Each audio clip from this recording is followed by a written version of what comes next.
Good afternoon, everyone, and welcome to AIIMS New Delhi.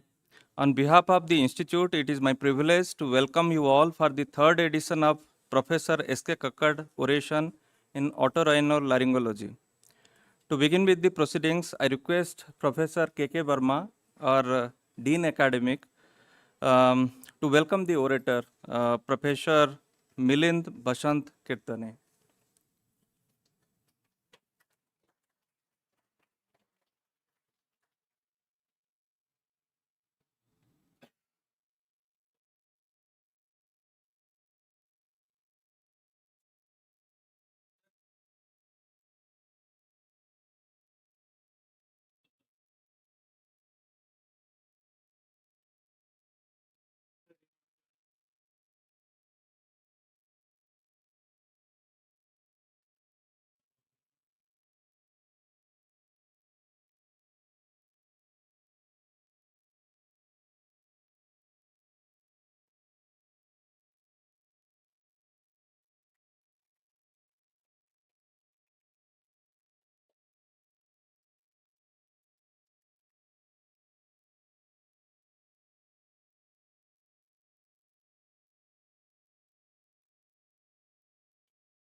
So to carry forward with the proceedings, now I request Professor Rakesh Kumar of Department of ENT to introduce the oration.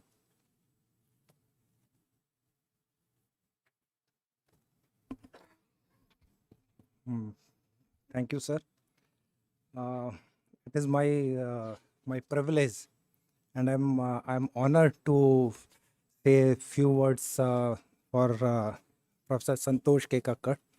When I joined in '89 July, he was the HOD of the department, and within I think 3 or 4 months he became director.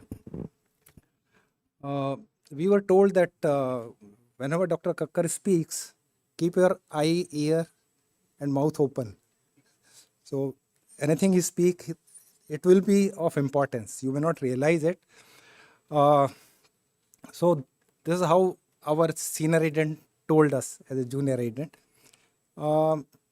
Regarding this oration, Professor Santosh K. Kakkar served as All India Institute of Medical in New Delhi for 33 years from 1963 to 1995 at various positions.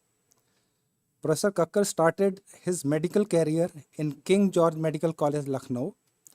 During his undergraduate career in 1960, he proved his brilliance by winning 16 gold medals, 2 silver medals, and 3 book prizes.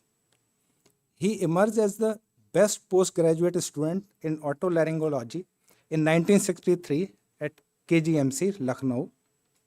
He has done his FRCS from Royal College of Surgeons, London, 1968. And I remember Professor Ghosh used to tell that that time getting FRCS was almost impossible. When Dr. Kakkar went there, people used to say that Indians ko to nahi milega, but he was the one who cracked in first attempt. So this is what his academic brilliance was. He joined the Department of Otorhinolaryngology, AIIMS, in 1963 as assistant professor. He served as professor and head of the department for 15 years from 1976 to 1990. Under his admirable leadership, the department continued to flourish as the country's highest center of surgical excellence in otorhinolaryngology. He was the 7th director of AIIMS from 1990 to 1995.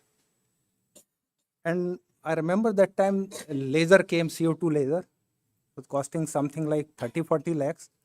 And as a junior agent, we are allowed to use that. So that was a great thing. He being HOD as well as director, he encouraged his juniors to use the latest technologies. The compilation achievement is enormous.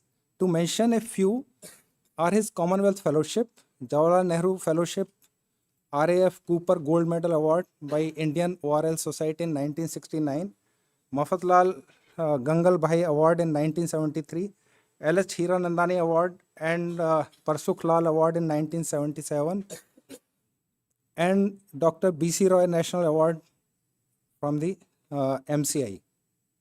He was the president of Association of Otorhinolaryngologists of India, Neuro-Otology and Equilibriometric Society of India, and chaired the committee for developing aids for the handicapped. He was a member of expert panel of the Indian Council of Medical Research and Medical Council of India. He was on WHO advisory panel on prevention of deafness hearing program and vocational rehabilitation center for handicapped. He was also in the consultative committee of aids and appliances for the handicapped, and also the executive board of council Ali Awarjang Institute Mumbai, and member governing body National Institute of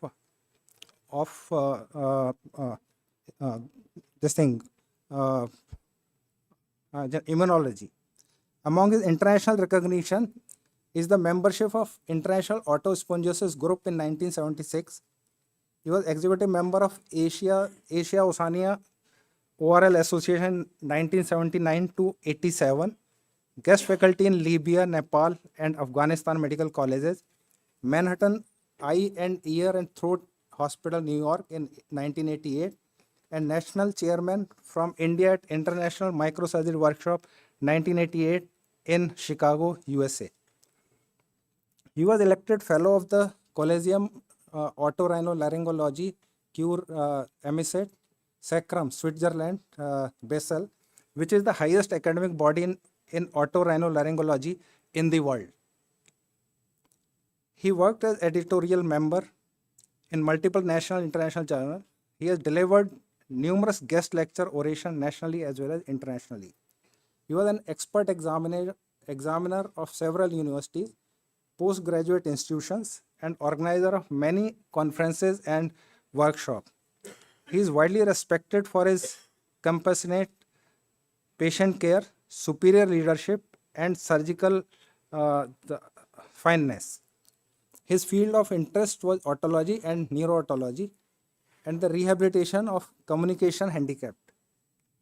He has more than 200 publications on his medical research finding as original research article and medical papers in many peer-reviewed journals. He is a former honorary surgeon to the President of India. The Government of India awarded him the honor of Padma Shree in 1986 for his enormous contribution in the field of medicine. Department of ENT has made significant effort and contribution for institution of this oration in the name of Professor S.K. Kacker.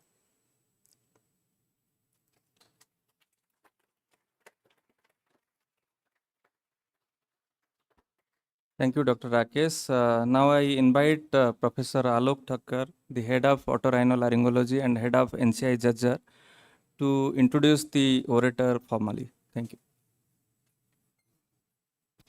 So with the permission of the Dean, I'll introduce Professor Kirtane.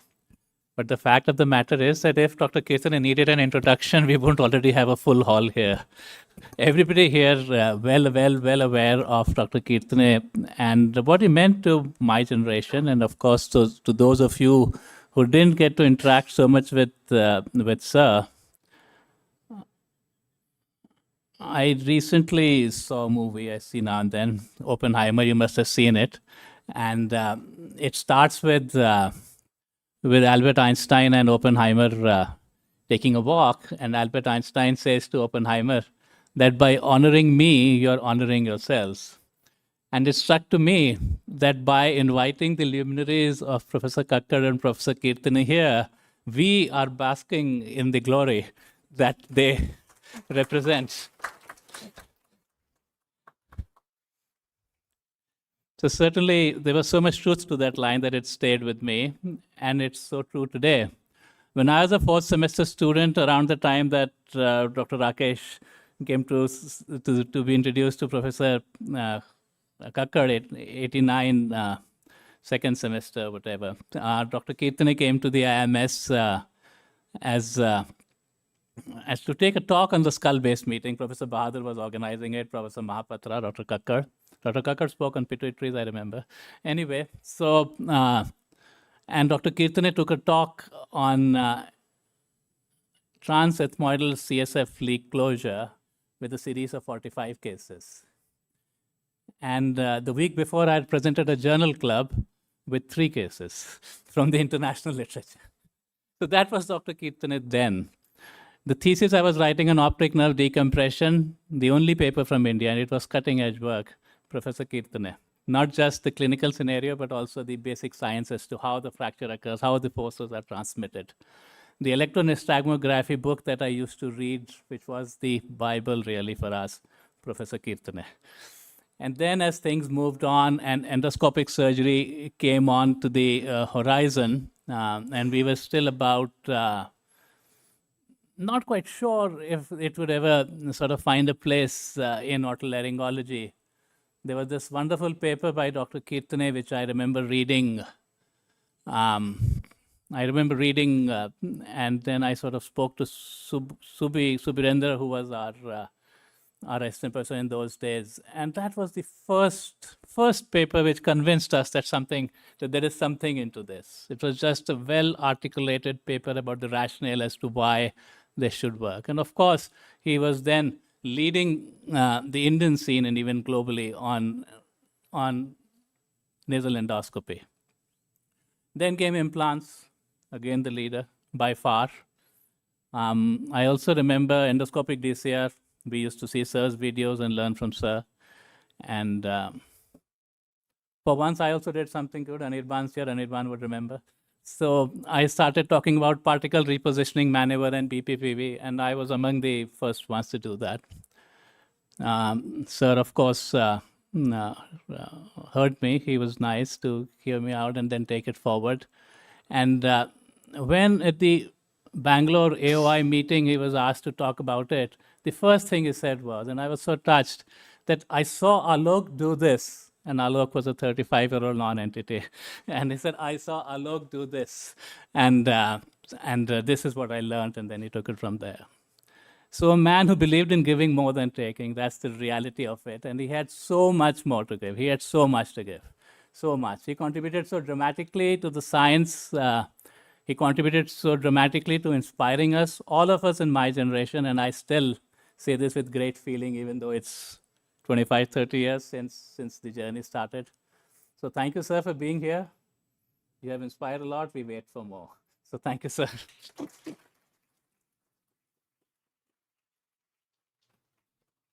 May I now invite the orator, Professor Kirtane, to deliver the oration, please.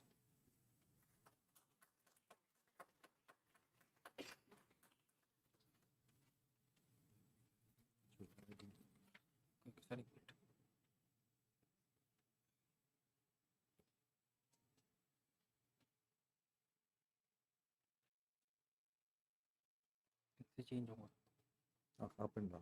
It's pointer, Professor Kacker, Santosh Kacker, Dr. Professor Srinivas, Dr. Verma, Alok. I see my friend Sudhir Bahadur sitting there. First of all, thank you for this unique honor and privilege that you've given me by inviting me, and that to speak in honor of somebody I've admired all my life, Professor Dr. Kacker, Dr. Santosh Kacker. You know, when we do our residency, we go to conferences, we hear people, and we have our heroes, we have our idols. And for me, one of the biggest heroes and role models for me in my life was Dr. Kacker. For various reasons, I had been here in 75, 76. I watched him operate.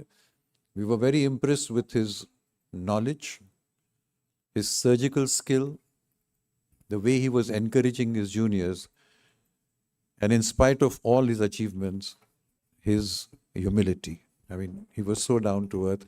And no wonder that, like me, there were a lot of youngsters at that time who admired him as a role model. And we tried to model ourselves on his style. So once again, thank you very much for giving me this unique opportunity. My work now involves mainly cochlear implants, but Alok said that since we had an oration on cochlear implants, talk about something else. And I was sitting there looking at neuro-otology workshop, and we are talking on sinus surgery. It reminded me of 1991. I don't know if Professor Kacker remembers. We had a meeting, international neuro-otology meeting in Mumbai. Dr. Joe Disa had organized it. There were about 35, 40 people who came from all over Europe. And there was one surgeon from Pune, I will not mention his name, who kept on phoning up, says, I want to present a paper, I want to present a paper. All the program was made. So Dr. Disa told me, put him in one of the panel discussions. So I put him in optokinetic nystagmus panel discussion. And then he came and presented his first slide, and it said, vestibular disorders in factory workers. I said, theek hai. And then he gave an entire lecture on nasal vestibular problems. This is not a story, this is a fact. So I feel something like that right now, talking about sinus surgery in a neuro-otology workshop. Anyway, we're talking about endoscopic repair of CSF rhinorrhea.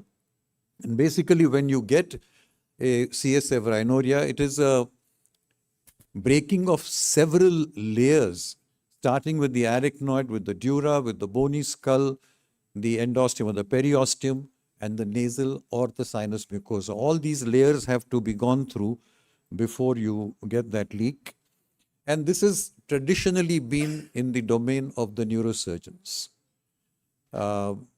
Believe me, we did face certain wrath when we started doing it, but it was basically neurosurgeons who would be handling CSF rhinorrhea. And I was really fortunate to be at this institute, the GS Medical College and KEM Hospital. And I remember 1975, 76, our professor of ophthalmology, Dr. Maskati, came up. He was Dr. Karnik's classmate. Karnik was my teacher. And he says, what are you guys doing here? There is this chap from Japan who does trans-ethmoid optic nerve decompressions. So we read up about it, we started doing it, and we suddenly realized that we could access the skull base from here. And that's how we started our work on CSF repairs. And we used to do an external ethmoidectomy approach like this. And there was no craniotomy, therefore not complete anosmia. You had a good exposure of the posterior ethmoids, of the sphenoid, which otherwise was a little difficult for the neurosurgeons. And you could also inspect the frontal sinus. So this seemed wonderful. The morbidity was quite low. The only problem was if you had a concomitant intracranial lesion, then you couldn't handle that. And if it's a very high pressure leak, you had difficulty of closing it from below. Now here I must make a special mention of this gentleman, Dr. Sunil Pandya, who just a few months ago passed away. He was head of department of neurosurgery. And when we told him we could do this, he was so encouraging that all the patients of CSF rhinorrhea that came to neurosurgery would be sent to us. And I'll tell you a story here. I operated on a 12-year-old boy. And at that time, we used to use muscle, squash it up, and use it to pack the ethmoid. And 1 week later, when we removed the pack, the boy continued to leak. So I went back to Dr. Pandya and I said, sir, I've tried, I've failed, so I think you better take over and do a transcranial repair. And he thought for some time. He looked at me and he says, Milind, do one thing. Try it once more. And if you fail a second time, then I will take over. So this taught me two very important lessons in life. One, never, is that my phone? No, sorry. Never work in a spirit of aggression with the other departments. It's always better to work as a team. It works out well for each other. And the second thing I learned, because when I opened that ethmoid area, all that muscle that I had packed 1 week earlier had disappeared. All that was left was a little fibrous reticulum. So I realized the muscle atrophies very fast.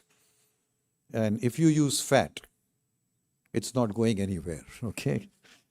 So this is a picture of a sphenoid sinus leak 1 year post-operative. And I would like you to look at the fat put 1 year earlier, remaining as fat in the sphenoid sinus. If this was muscle, it would have disappeared completely. Today you saw after the vestibular schwannoma, the area being packed with fat. Okay, so if you talk about CSF rhinorrhea, two main classifications, traumatic or non-traumatic or spontaneous. And traumatic can be iatrogenic, which is what we saw a lot when endoscopic sinus surgery was starting off, because people were still learning phase and a lot of CSFs happened at that time, which become much less now, or accidental traumatic. Non-traumatic, or what we call spontaneous, can be idiopathic, which is a large group of patients that we have, or it can be secondary to intracranial tumors or congenital dehiscences. Now, today I'm not going to talk about skull-base surgery where you have big tumors and you create big defects and close them with various flaps. This is not what we are talking about, because when we started, we were mainly handling the smaller leaks. The huge big leaks were all sent back to the neurosurgery guys. So one simple protocol that we followed was, if you had a patient coming with traumatic leaks, we would go for conservative treatment. And very often with conservative treatment, the leak would stop. Good. If it didn't stop, go for surgery. But if the leak was a spontaneous leak, then there was no question of conservative treatment, because this leak had occurred over a period of time with gradual erosion of the skull base and was not going to stop, so it had to go for surgery. Now, there was a certain group of patients which were prone to these kind of spontaneous leaks. Classical were perimenopausal females with poor bone density, obese. And when you did the MRI to look for the site of the leak, there were certain classical findings that you have: an empty sella, optic nerve tortuosity, both indicating that there was some kind of a benign intracranial hypertension. You might actually see a meningoencephalous seal. Sometimes if you looked at the Meckel's cave, there would be a dilatation there. And if you happen to do a lumbar puncture, then there would be raised pressure. So we were merrily doing these repairs with the trans-ethmoid approach. In 1985, we had a chance visit by this great gentleman, Professor Heinz Stamberger. He was traveling to Hong Kong for a conference but had to take a break in Mumbai for a day. So we grabbed the opportunity and got him to the department, gave him a shriveled up formalinized cadaver. And when he put that endoscope and camera inside, for the first time we saw the detailed anatomy of the nose, which we used to destroy with our Lux forceps. It's a very interesting story. He did this, and my theatre sister was standing in the corner. And when everybody went off, she called me and says, Dr. Kirtane, you know, I have something similar like this in the cupboard, but nobody's using it. It was a 30-degree bronchoscope, little long. She got it out, and I used that to examine every patient's nose that came in. The very next year, 1986, I went to Graz, I bought my endoscopes. There was nobody to teach us. So we would go to the post-mortem room. There were these unclaimed bodies where we were allowed to practice, and that's how we slowly picked up endoscopic sinus surgery. It was a long learning curve, but after about 3-4 years, I think we had the confidence now to go deeper and deeper, and we started looking at the possibility of sealing CSF leaks using the endoscope. As a matter of fact, initially when we started, there was no CT scan, we had polytomes. And when CT scans came, then it became much easier to identify. For example, if I had a patient who complained of clear fluid leaking from the right nostril, and you saw this kind of little defect there with soft tissue coming down, I think we were more or less certain that we were dealing with a CSF leak. And you could then correlate that by doing a nasal endoscopy, decongesting the nose and using a 30-degree endoscope to look at the skull base and say, okay, this is where we think the leak is, this is where we confirm that meningocele can be seen there. With the advent of endoscopy, we realized that from the frontal ostium right to the sphenoid sinus and from the orbit to the nasal septum, we could visualize the entire skull base. So any defect in this area could be accessed. If it came from the anterior cranial fossa, the lateral recesses of the sphenoid sinus had CSF coming from the middle cranial fossa, and with the angled scope, we felt we could access these as well. And subsequently, we started getting CSF leaks from the posterior cranial fossa coming through the clivus, and we had a few cases of these. So whether it was anterior, middle, or posterior fossa, we could access it with the endoscope. Now, there are various modes of presentation how these patients come to us. Classical, of course, would be very easy to diagnose. I fell down, I hit my head, and there's clear fluid leaking from my nose. Fine. Or somebody did sinus surgery and now clear fluid is coming from the nose. This is happening less and less as people have gained experience and have also learned how to seal their own leaks, so we don't get them anymore. Occasionally, you would have spontaneous CSF leak that I woke up one morning and this fluid is leaking. We've had patients coming with recurrent meningitis and we were wondering why. Then we realized that the patient had a small CSF leak. We had patients who were treated for over a year for allergic rhinitis when it was actually CSF. Patients coming with only headache, whether it was meningeal irritation or a low pressure headache with CSF leaks. I have had patients with bilateral sensory neural hearing loss. Why? Because of meningitis. Why meningitis? Because there was a CSF leak. And there are patients who come with pneumocephalus.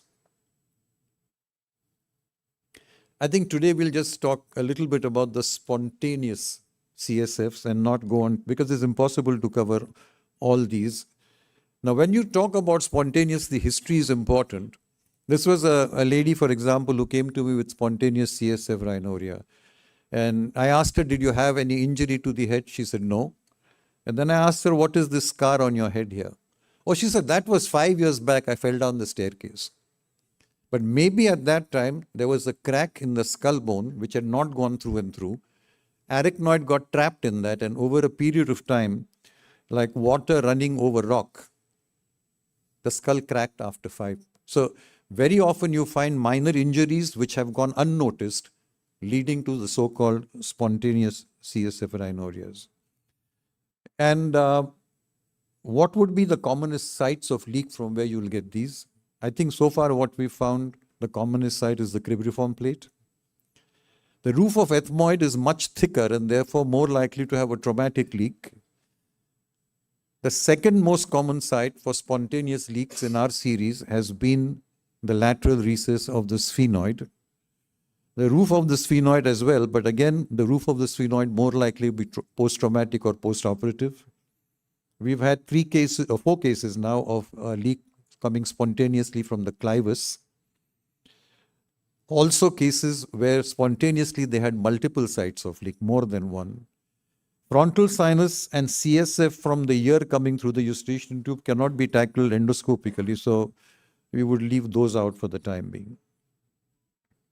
Now, this was a paper we published, Endoscopic CSF rhinorrhea repair, cases 267, and this was published, I think, in 2004 in the American Otolaryngology Journal.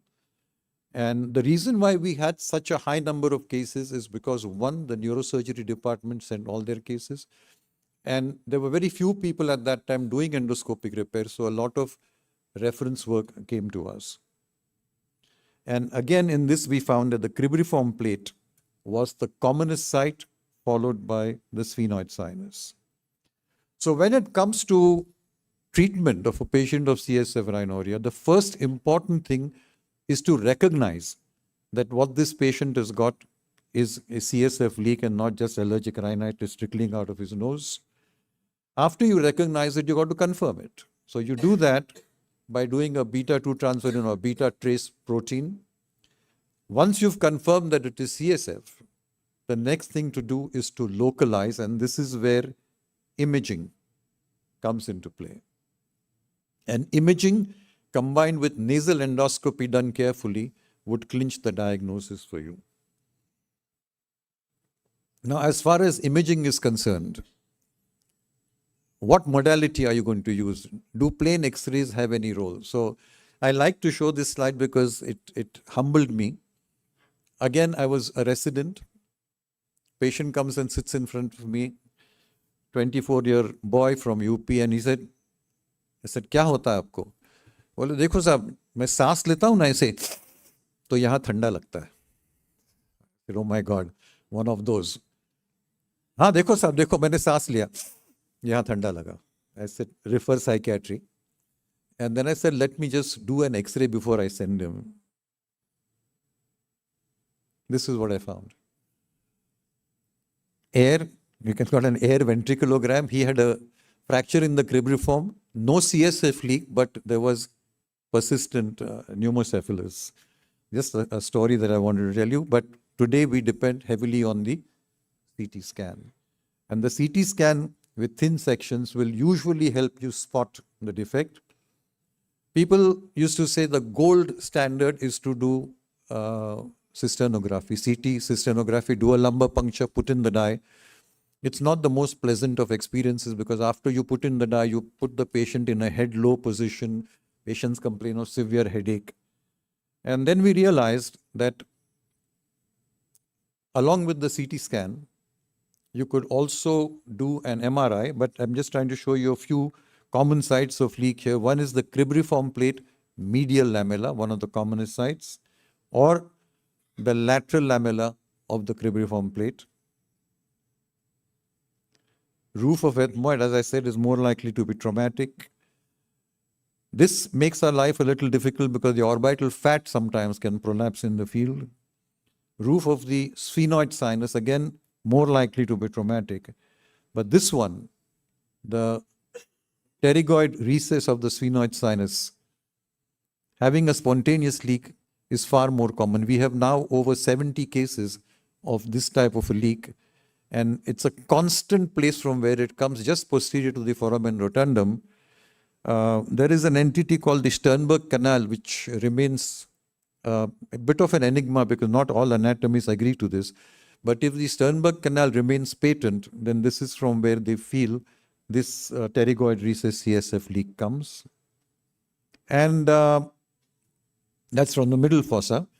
And this is from the posterior fossa coming through the clivus. This again is a spontaneous leak. And of course, if you have congenital dehiscences like a large foramen cecum, then you could have a meningoencephalocele with a lot of brain tissue and the meninges coming down. Multiple fractures. Now, as I said, we started combining the CT scan with the MRI. And if you had a high resolution CT scan and if you did an MRI in T2 weighted, very often you avoided the need to do a CT cysternography. This was something that we published. This was, I think, 1998 with our radiology department at the Hinduja Hospital. And we found that in 95% of cases, you didn't need to do a CT cysternograph. If that was the suspected area in the CT, if you did an MRI, you could sort of confirm that that was the leak and you avoided doing a CT cysternography. Here again, that's the suspected site of leak. You do an MRI and you confirm with the T2 weighted MRI that is indeed. But however, at times when CT cysternography was done, you realize again how beautifully it would show you the dye coming in and the defect being delineated.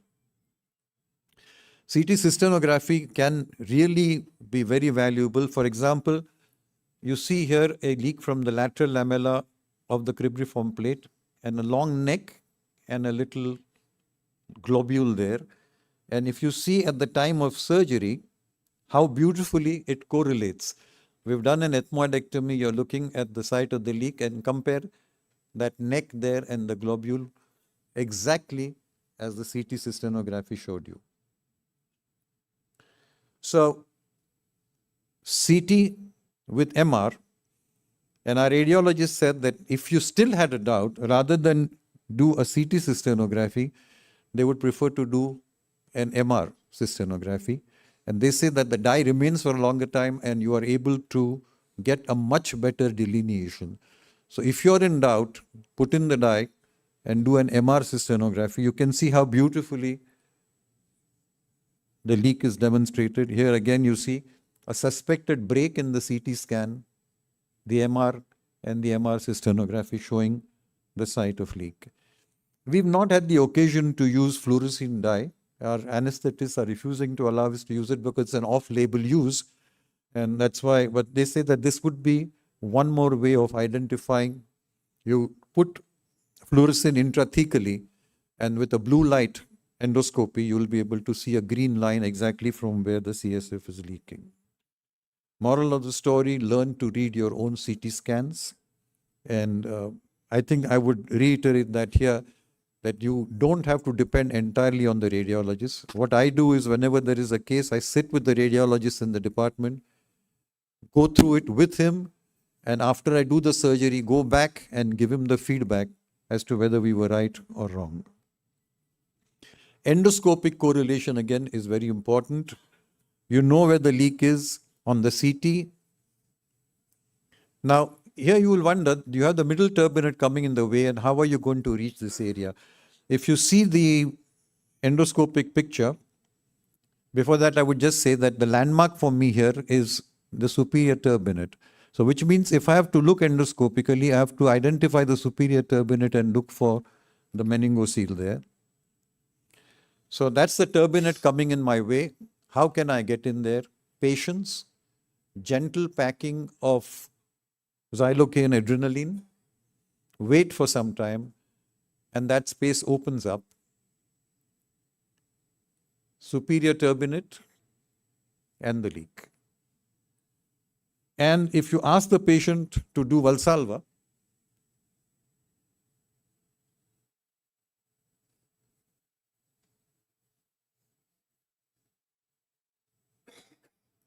this one's not playing, okay. Otherwise, I don't know why this one is not playing, but it shows you the meningocele becoming bigger and a drop of fluid coming out from there. Lateral lamellar leak and a meningocele there. But, as I told you, learn to read your own CT scans. You can see a little nub in here. And I was taken by surprise because when I went in trans-ethmoid to seal this leak, I found the meningocele on the lateral lamella, and then you look medially, you see a second meningocele there. And if that is not bad enough, I remove the cotton patty and I go back, and I see a third one there. And then I come in front and I find multiple excrescences here, which could be the possible sites of leak at a future date.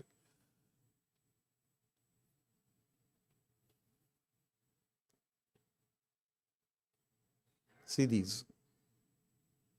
See this one here, this one here. So what would happen is you seal one, and after some time another one opens up and you get blamed saying that your repair has failed. Let's just concentrate on this medial lamellar leak, and that's the one that I'm going to talk about. And since there are a lot of ENT surgeons here, I pray to you, believe me, what I'm going to show you works.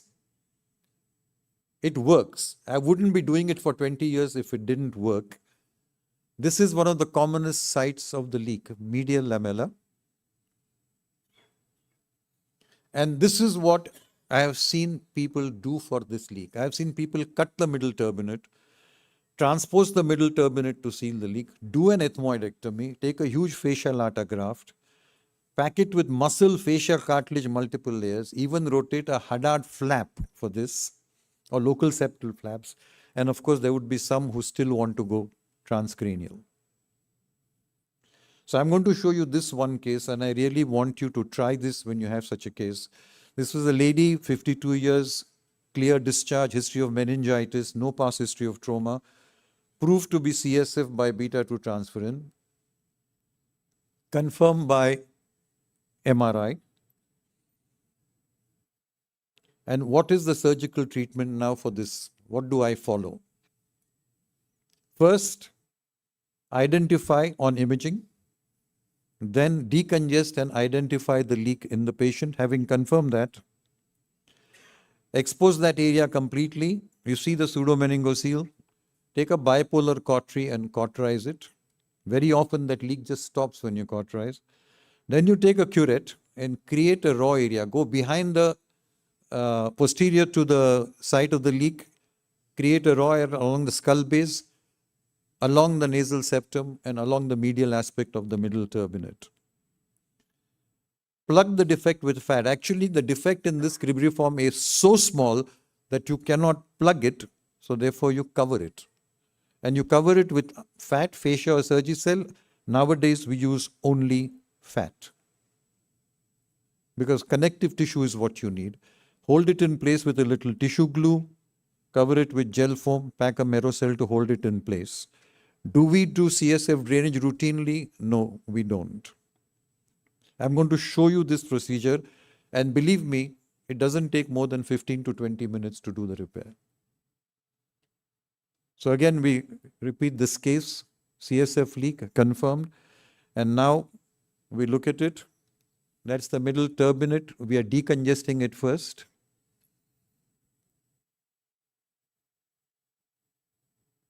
Now you go in, you see the pseudomeningocele exactly where you thought it would be from the CT scan. Now what you do is just take a bipolar. You're almost seeing it in real time.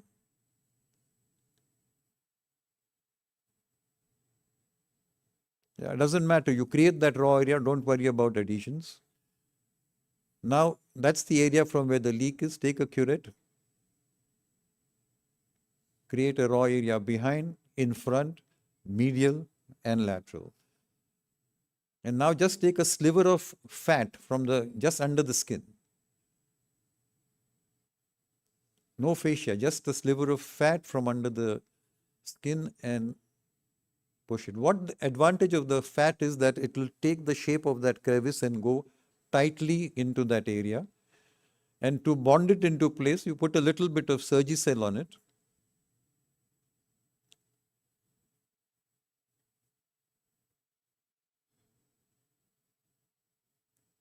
So that it holds the fat together. Take a piece of gel foam, put it on that, and now what I do is take a cotton pledget, put it on the gel foam with the suction, keep on pushing so that the fat conforms to that little crevice there.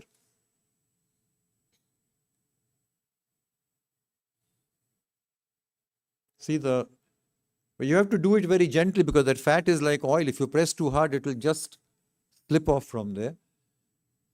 We've taken out the cottonoid.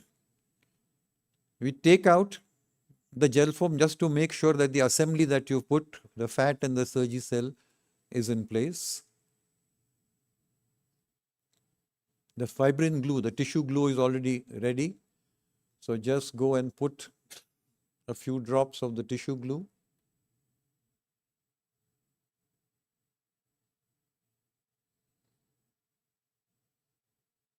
And then cover it with a couple of layers of gel foam and then Merocell. And the reason for putting that gel foam is that when you pull out the Merocell, if anything gets pulled out, it will be the gel foam and not the repair that you've done. It's as simple as that. There goes in the Merocell, which comes out after 4 days. Post-operatively, bed rest, yes. Avoid any kind of straining. We give antibiotics and diuretics. We do not do CSF drainage as a rule. And in the post-operative period, we would try to increase their bone density with calcium, vitamin D, weight reduction. And I want to show you a post-operative picture. This was the pre-operative.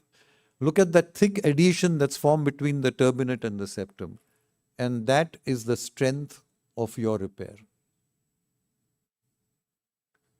So I had one of my fellows dig out the reports of last 17 years. This is in one hospital. We've done 157 patients. 110 were contactable with email or with telephone numbers. Medial lamellar leak 49.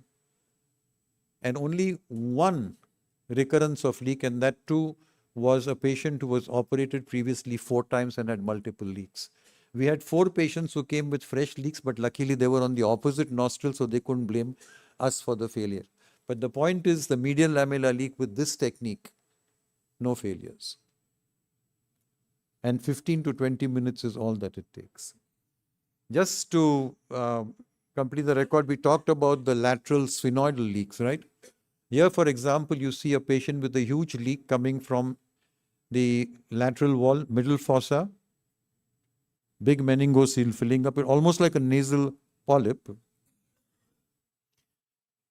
This is the meningocele in the nose, and I cut it out because I just wanted to take it for histopathology. And then we used a microdebrider to take off that entire meningoencephalocele. The sphenoid anterior wall was wide open. I didn't have to do anything. That's the bulge of the pituitary there, the optic nerve seen there. And then we see that area of the leak, you can see pulsating there. Since we saw a few more spots where the leak could occur, I decided to remove the entire sphenoid mucosa. So it's nice to take it out in one piece so that you know you're not leaving anything behind for a future cyst to form there. And then you push fat into the defect with a little thread attached to it, and you pull on it so that you get a bath plug kind of effect. Then we filled up the entire sphenoid sinus and just rotated a mucosal flap to hold that thing in place. And I told you about a clivus leak. We've had 3 of these, and one where the clivus was just like a watering can with multiple leaks coming. And this, then we learned from our radiology colleagues, is coming from a defect, which it's something, an entity called Acordosis physalifora, which is a notochordal remnant, which can be anywhere from the clivus all the way to the sacrum. And that area remains as a defect in the clivus through which a meningocele can come through. I'm sorry I didn't have a very good video recording because I was using a single chip camera at that time. And we did the same thing. We cauterized the thing, removed the sphenoid mucosa, and then packed that area with fat. Went through the defect and then filled up the sphenoid with fat. But what's interesting to see is the post-operative picture that you see. You see the fat in the sphenoid, and that little fat which we had pushed in through the defect can also be seen there. And this is the reason why we depend on fat and fat alone for our CSF repairs. Of course, any surgery can have its failure rates. If you have a very large defect, if you have multiple defects and you forget to look for them, you might repair one and another one might open up. If it's a very high pressure leak, you might fail. Or if you haven't identified the correct site of the leak, then you could fail. But otherwise, the commonest reason for failure is small defects which leak following the repair of a bigger defect. I think wisdom is required. Don't try to close defects like this endoscopically. And for those of you who practice a lot of endoscopic sinus surgery, especially the novice surgeons, I would say accidents can occur anytime. Even when you least expect, you could land up with a CSF leak. This is one patient where I failed miserably because I think it was attempted 4 times. You can see the neurosurgeon had put a bone graft there. With this kind of a dysplasia of the bone, you seal whatever you think is a leak, and the leak then finds its way from somewhere or the other coming down. So as I was saying, when you're doing sinus surgery, you have to be aware that a leak can occur anytime. You should be prepared to close it when it occurs. Just a funny slide saying CSF leaks can occur when you least expect them. And don't think of this entity as something difficult or dangerous. Once you've learned the basics, it's quite easy to tame the tiger. But you have to train yourself by sinus surgery. This is a very interesting slide. I'm Dr. Sure Dr. Kacker will recognize the younger me. That's Dr. Ingley, who was my chief at that time.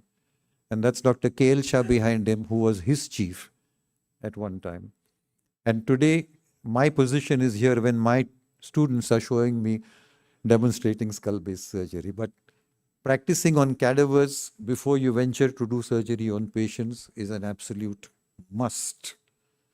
And those of you who have the opportunity, don't miss out on it. Thank you very much for a patient listening.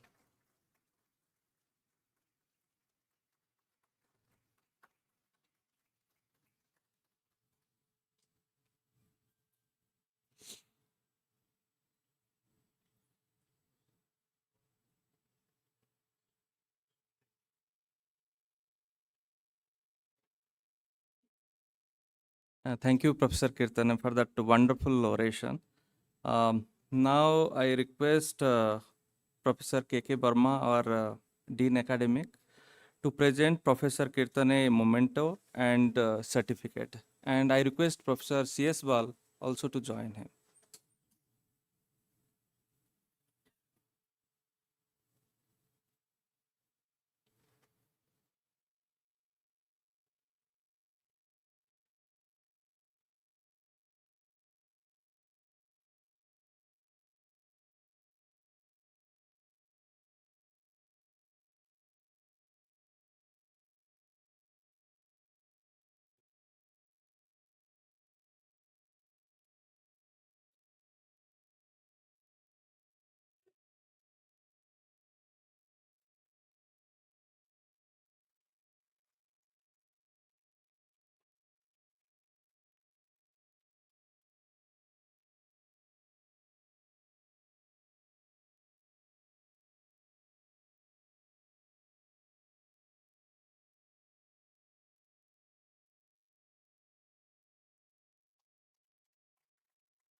Now I request Professor Rakesh Loda, our Associate Dean Academic, to propose a vote of thanks.